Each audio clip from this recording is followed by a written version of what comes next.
నా పేరు లక్ష్మణ్ రుద్రంపేట. మా తాత పేరు వచ్చి నల్లప్ప. మా తండ్రి పేరు వచ్చి పోతన్న. నల్లప్ప సంజప్ప ఇద్దరు కలిసి వాళ్ళ తండ్రి పేరు బాలప్ప. ఆస్తి 3 ఎకరాల 24 సెంట్లు రుద్రంపేట గ్రామంలో ఉంది. దాన్ని కబ్జా చేయాలని పెద్ద పెద్ద భూస్వాములంతా కలిసి కబ్జా చేసినారు. మేము ఇప్పుడు 40 సంవత్సరాల నుండి దీన్ని పోరాటం చేసినాము. చేసినా కానీ ఫలితం లేదు. మాకు డైక్లాట్ ఉంది, మా దగ్గర ఆర్హెచ్ పత్రం ఉంది, మీరు రీసర్వే చేసినారు, అవి ఉన్నాయి మా దగ్గర పత్రాలు. ఇవన్నీ ఉండగానే మేము చూపించినా కానీ వాళ్ళు మాది భూమి మాదిగినా కొడుకల్లారా, మీకు భూమి లేదు, మాదిగినా కొడుకులకి మీకు వస్తే మీ కథ నరుకుతామని కూడా ప్రవక్తలు పలికినారు. వీళ్ళు పలికినప్పుడు కూడా మేమేం మాట్లాడలేదు. మాట్లాడుకోకుండా ఊరికే ఉంటాము. ఈ పొద్దు మీరు వచ్చినారు కాబట్టి మీకు హెల్ప్ చేస్తున్నాం, చెప్తున్నాం మీకు. అది జరిగిండే సార్. కంప్లైంట్ ఇచ్చినాము, పోలీసు వాళ్ళు వచ్చినారు. పోలీసు వాళ్ళు కూడా కంచి పీకినారు. పోలీసు వాళ్ళు డిఎస్పీ వచ్చినాడు. డిఎస్పీ వచ్చి ఒక కేసు పెట్టినాను కంచి పీకిన దానికి. అది కూడా కోర్టులో నడుస్తుంది. అది కాళానాయకు మీద, బొజ్జన్న, సుధాకర్ నాయుడు మీద, అందరి మీద పెట్టింది.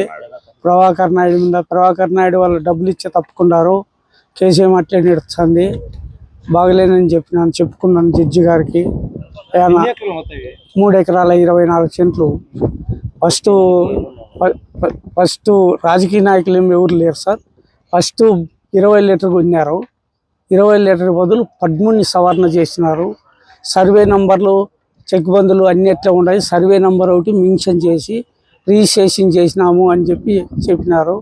ఆ పత్రాలన్నీ కోరినాం. మేము కోరి గడ్డకు పెట్టినాము. వాళ్ళు మడకలు కట్టింటే 20 మంది మడకలు కట్టింటే 20 మడకలు నేను అవన్నీ వచ్చి ఇడిపించినాను ఎడసండి ముందని. ఇది నీకు ఎక్కడి నుంచి వచ్చిందని అడిగినాను బీటెల్ని కూడా. వాళ్ళు కూడా దీనికంతా లైసెన్స్ లేదు పోవడానికి. మరి వచ్చేసి ఈ కాళానాయక్ ఇల్లు కట్టినాడు దౌర్జన్యంగా. ఈయన సంజీవ్ రెడ్డి కట్టినాడు. అయినా కానీ మేమేం మాట్లాడలేదు. వాళ్ళు మాది అంటారు. మాట్లాడితే మీకు ఎక్కడి నుంచి వచ్చింది అని అడుగుతున్నారు. మేము ఈ పొద్దు మీకు చెప్తున్నాము, ఆస్తి మాది, మా సొంతంగా వచ్చింది. మా తాతల నుండి వచ్చింది. ఇది ఏంది మాన్యువల్ ఇష్యూను రీసర్వే కూడా చేసినారు. ఒకప్పుడు రీసర్వే కూడా వచ్చింది. ముందుగా నా కష్టాన్ని ప్లస్ నేను నష్టపోతా అంటే చూసి మీ ఫస్ట్ ముఖ్యంగా మీడియా మిత్రులకి నాకు ప్రత్యేకంగా ధన్యవాదాలు. ఇంకోటి ఏమంటే ఈరోజు ఈనాడు కథనంలో ఏదో అనుచరుడు కబ్జా అని చెప్పి రాసినారు. అనుచరుడు కబ్జా కాదు, ఇది మాదిగల భూమి కబ్జా చేసినారని నేను ధైర్యంగా మీ మీడియా ముందు నేను ఈరోజు ఇన్ని ఏండ్లుగా కూడా అట్లీస్ట్ మీడియా ముందరికి వచ్చి చెప్పుకునే దౌర్భాగ్య స్థితిలో మేము మాదిగలమైన మేమున్నాము. రుద్రంపేట గ్రామంలో కొన్ని ఏండ్లుగా జీవనము అట్లీస్ట్ కూలిపోతేనే ఆ రోజు సాయంత్రానికి జీవనం గడుస్తుంది. అలాంటి పరిస్థితుల్లో దాదాపు 12 కుటుంబాలకు సంబంధించిన భూమి 135 13 లీటర్ ఉంది. 135 13 అంటే గతంలో ఇవి ఇనాం భూములు. మా యొక్క సేవలను గుర్చింటి మా మామ వాళ్ళ తాత పేరు నల్లప్ప. ఆ నల్లప్ప ఇప్పుడు డైక్లాట్లో కానీ, ఆర్హెచ్లో కానీ, 10-1లో కానీ, 2013లో డిగ్రీ కాపీ ఉంది. ప్రతి ఒక్కటి ఇన్ని ఎవిడెన్స్లు పెట్టుకొని కూడా ఈరోజు ఏమీ చేయలేని దీన స్థితిలో ఉన్నాము మేము ఎస్సీలు కాబట్టి. అందుకని ప్రత్యేకంగా నాయకులకి, రాజకీయ నాయకులకి మీరు రుద్దడం సరికాదు. ఏదన్నా ఉంటే మీది భూమి అయినప్పుడు డైరెక్ట్గా ఫేస్ టు ఫేస్ మా ముందరకు వచ్చి మాది భూమి అని అంటే మేము అడిగిన దానికి మీరు సమాధానం ఒకటి చెప్పుకుంటే ఈ పేపర్లన్నీ చించేసి మీ ముందు పెట్టి మేము భూమి మాకు లేదని చెప్పి మేము ధైర్యంగా మేము చెప్పుకోగలుగుతాం.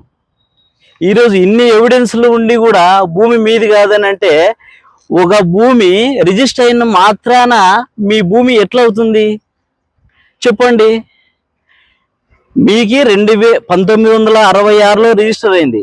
ఎవరు రిజిస్టర్ చేసినారు అంటే మీరు మాట్లాడరు.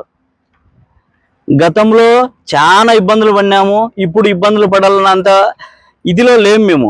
దేనికైనా మేమైతే న్యాయపరంగా పోరాటం చేస్తున్నాము. ఈ పెన్షన్ కూడా రీసెంట్గా మేమే దగ్గరుండి పెన్షన్ వేయించుకున్నాం. అంటే 2019లో 3 ఎకరాల 24 సెంట్లకు కలిపి పెన్షన్ చేసినాం. అప్పుడు ఏం చేసినారు, 1.5 సంవత్సరం తర్వాత ఏం చేసినారు మీరు, దొంగచాటున వచ్చి ఫినిషింగ్ అంతా కూల్చేసినారు. అంటే మాదిగలు చేతగానితనం వారు, మాదిగలు అంటే రాజకీయంగా రాకూడదు, మాదిగలకు భూమి ఉండకూడదు, మాదిగలు ఎదగకూడదు. అంటే మీ ఉద్దేశం ఏమి? మీకు ఒకవేళ తోకలు ఉండొచ్చు, మాకు తోకలు లేవు. కానీ మేము ఈరోజు మీడియా ముఖ్యంగా తెలియజేసేది ఏమంటే, మాది ఇప్పుడు ఎవరైతే ఫస్ట్ రోడ్లో నివాసం ఉంటున్నా అంటే వలస వచ్చి ఈరోజు బ్రిటిష్ వాళ్ళు ఏ విధంగా వలస వచ్చి భారతదేశాన్ని దోచినారో అట్లా ఎక్కడో నుంచి వేరే రాష్ట్రాల నుంచి వలస వచ్చి బట్టల షాపు చంద్రశేఖర్ అనే నువ్వు ఖబర్దార్ చంద్రశేఖర్, నేను హెచ్చరిస్తున్నా మీడియా ముఖంగా, నువ్వు దొంగచాటున వైఎస్ఆర్ నాయకుల్ని లేకపోతే తోజర్సి చందునో ఇంగోరో అనే నువ్వు అడ్డం పెట్టుకొని వాళ్ళకి అమ్మినాను, వాళ్ళతో మాట్లాడుకోపోండి అని చెప్తున్నావు. మేము నీ దగ్గర బేరసారాలకు రాలా, నా భూమిని నాదని నేను ఈరోజు చేసిన.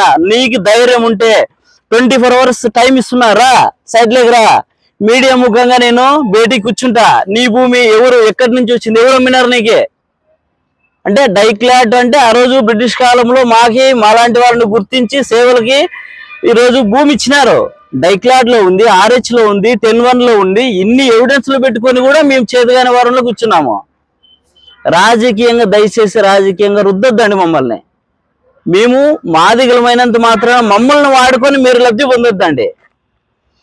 ఇంగోరో ఇన్ఛార్జో ఇంగోరో చేపించినారని చెప్తున్నారు. అది కాదు ముఖ్యము. నీకి పదే నేను చెప్పేది చంద్రశేఖర్ బాగా గుర్తు పెట్టుకో. చంద్రశేఖరే కాదు, దీంట్లో 3 ఎకరాల 24 సెంట్లలో ఉన్న ఏ ఒక్క ఓనర్ అయినా మీది భూమి అయితే 24 గంటల్లో నేను ఛాలెంజ్ చేస్తున్నాను, మీరు రాండి, డెబిట్ కూర్చోండి. గతంలో సిఐ కత్తి శ్రీనివాసులు సార్ అన్నప్పుడు కూడా నేను చాలా చోట్ల పలమాటలు చేసిన. ఏం చెప్పినాను, సార్ మీరు డెబిట్ కూర్చోపెట్టండి, వాళ్ళది భూమి అయితే రాండి.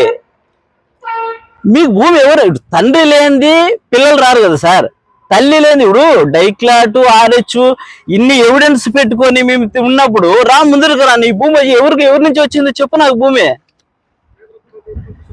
గతంలో 2019లో వైఎస్ఆర్ గవర్నమెంట్ స్టార్టింగ్ వచ్చినప్పుడు ఆత్మారామరెడ్డి అనే రాజకీయ నాయకుడు 40 సెంట్లు కొన్నాడనే విషయం మాకు తెలిసింది. అప్పుడు వచ్చి దౌర్జన్యంగా గాడి కొట్టించినాడు టోటల్ గా.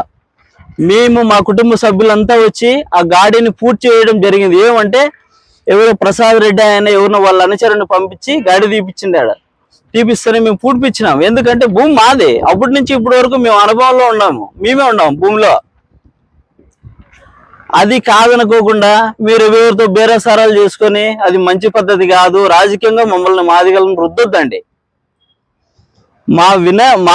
ఇప్పుడు ప్రజెంట్ మాకి ఉన్న సిచ్యువేషన్ ఎట్లుందంటే, ఇప్పుడు సపోజ్ నేను మాట్లాడుతున్నా కూడా నేను కూడా ఇప్పుడు పార్టీ పని చేసినంత మాత్రాన నేను పార్టీకి మాట్లాడడంలా.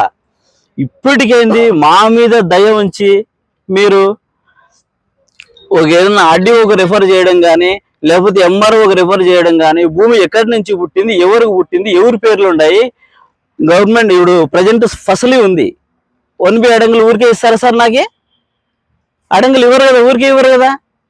ఈరోజు రికార్డులో ఉపాహరణలు అన్ని చూస్తే 1B అడంగులు అన్నీ ఉన్నాయి. గతంలో 1.5 సంవత్సరాలు ఫెన్సింగ్ వేసుకొని పెట్టుకున్నాం, అవన్నీ రికార్డెంట్స్ ఉన్నాయి. ఇంతమంది 4-5 మందికి SC యాక్టీలు కేసులు బుక్ అయినాయి. ఇప్పటికి కూడా నేను చెప్తున్నాను మీడియా ముఖ్యంగా సార్, మీ అందరికీ మా భూమిని ఎవరైతే 3 ఎకరాల 24 సెంట్లలో ఉన్నారో వాళ్ళందరి మీద SC యాక్ట్ కింద కేసు బుక్ చేయండి.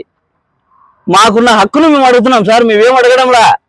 మాదిగల భూమి ఎవరైతే కబ్జా చేసినారో వాళ్ళందరినీ మొత్తం ఎవరైతే పిన్ టు పిన్ మొత్తం కేసు బుక్ చేయండి. మీకు నిజాయితీ ఉంటే, మా మీద మాదిగల మీద దయ ఉంటే వెంటనే చర్య తీసుకొని గౌరవ కలెక్టర్ అయినా గౌరవ SP గారైనా మా నాయకుడు మరి చంద్రబాబు నాయుడు సార్ గారు దీని మీద ప్రత్యేకంగా దృష్టి తీసుకొని లోకల్గా ఉండే ఇన్ఛార్జీల మీద, ఎవరి మీద, రాజకీయ నాయకుల మీద, ఎవరి మీద ఎవరు అధికార నాయకుల మీద ఎవరి మీద రుద్దుకోకుండా మాకు న్యాయం చేయాలని మేము ఆశపడుతున్నాం సార్. అంతే తప్పితే మాకు ఇగో ఈ బట్టల షాప్ చంద్రశేఖర్ నుంచి మాకు ప్రాణహాని ఉంది సార్. ప్లస్ ఇక్కడ లోకల్ గా ఉండే లీడర్లు కాళీ నాయకు మాకు ప్రెజర్ ఉంది. ప్లస్ బొజ్జన్ అనే రిటైర్డ్ హెడ్ మాస్టర్ ప్రెజర్ ఉంది. చాలా విధంగా మా మామను చంపాలని కూడా చూసినారు. కానీ ప్రాణాలకైనా తెగిస్తాము, న్యాయం కోసం పోరాటం చేస్తాం సార్.